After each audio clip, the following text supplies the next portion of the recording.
Everyone good morning. একটা নতুন video, নতুন ভ্লগ। আর যেমনটা বলেছিলাম যে আমাদের তো শুধু কাজের ভ্লগই আসে, আমরা ডেলি লাইফস্টাইল দেখাই না, ডেলি লাইফস্টাইল দেখাতেও পারি না। ইনফ্যাক্ট ওই মোবাইল বের করে হ্যাঁ এভরিওয়ান এটা করছি ওটা করছি আমাদের দ্বারা সম্ভব নয়, কারণ আমাদের কাজকর্ম নিয়ে এমনভাবেই লাইফস্টাইল চলতে থাকে যে সবসময় ক্যামেরা বের করা। ইনফ্যাক্ট মজার ব্যাপার, আমাদের জীবনের সব থেকে ভালো মুহূর্তগুলোর ছবিও নেই, ইনফ্যাক্ট আমাদের তোলা হয় না। ওগুলো আমরা এনজয় করতে পছন্দ করি, ওগুলো আমাদের পার্সোনাল লাইফ। সো তোমরা যেগুলো দেখতে চাইতে এতদিন, তোমরা আমাদের কাজের ভিডিও দেখতে চাইতে, সো আজকে সেভাবেই চলে এলাম। আমাদের একটা নতুন গানের শুটিং, এই গানটার শুটিং আমরা করব কুলপুকুরে, আমাদের বাড়ির পাশেই কুলপুকুরে শ্মশান কালী মায়ের মন্দির, খুব জাগ্রত, তোমরা জানো। অনেকেই আমাকে দীর্ঘদিন ধরে বলেছিল দাদা এই মন্দিরে একটা শুটিং করো।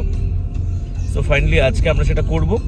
আমরা মন্দিরের সামনে যখন পৌঁছই তখনও মন্দির খোলা হয়নি, কারণ আমরা জানিয়েছিলাম মন্দিরে আমরা ঢুকবো 10টায়। সো এই মুহূর্তে আমরা যাচ্ছি এখন বনগাঁর পথে, কারণ বনগাঁতে একটি ব্রিজ আছে সুন্দর, সেই ব্রিজটাতে আমরা দুটো শ্যুট করব। সেখান থেকে এসে আমরা কুলপুকুরে মায়ের মন্দিরে ঢুকবো, সেখান থেকে তারপর বাকি শুটিং শ্যুট করছে অমিতের সাথে ছোট ভাই এসেছে, পাশে আরিয়ান আছে, পেছনে আছে যোগেশ, আর অরিজিৎ ঘুমোচ্ছে। আর ওকে না দেখানোই ভালো, তোকে দেখাবো।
এই মুহূর্তে আমরা এসেছি কুলপুকুর মায়ের মন্দিরে।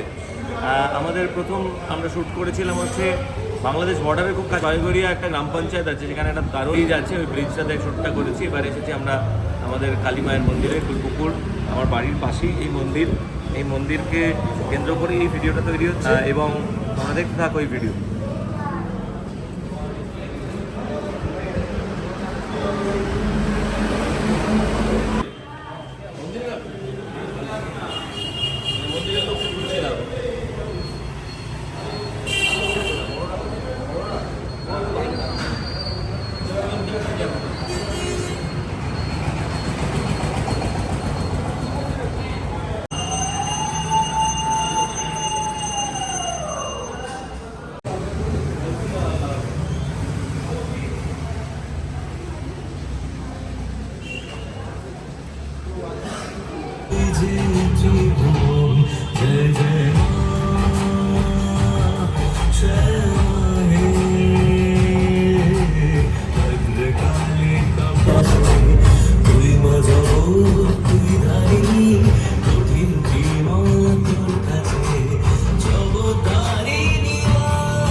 হ্যাঁ এই রাইট পারফেক্ট, ঠিক আছে ঠিক আছে, এইটাই আছে। বের কর নাহলে ফ্ল্যাটটা আসবে না। ধর হ্যাঁ রাখ, এই রাখ সে আগে তো হাইট কর। जय जय माँ जय माही